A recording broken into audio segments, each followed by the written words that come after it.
خوتي ان شاء الله في هذا الفيديو هذا غنشوفوا الطريقه ديال التركيب ديال المسند ديال الكروشي.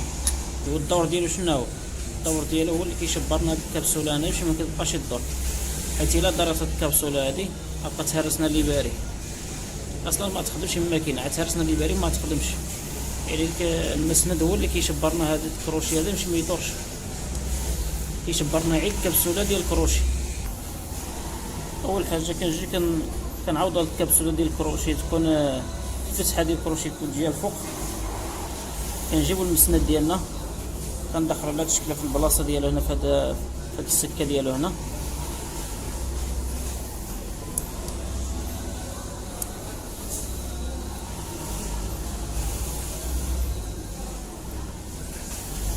من بعد ملي كيطيح في السكه ديالو كنحاولوا ما امكن كننزلوه في ديك الفتحه ديال الكبسوله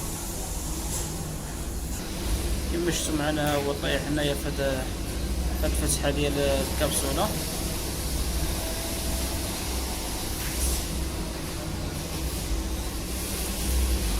هو هنا شبرنا الكبسوله ما كيخليهاش الدور. من بعد كنجيبو شي طورمونفيس صغير كنحاولوا كنشبروا المكان ديالو، يعني البلاصه ديال البيس فين كيدخل البيس عاد تقلبوا مع البيس.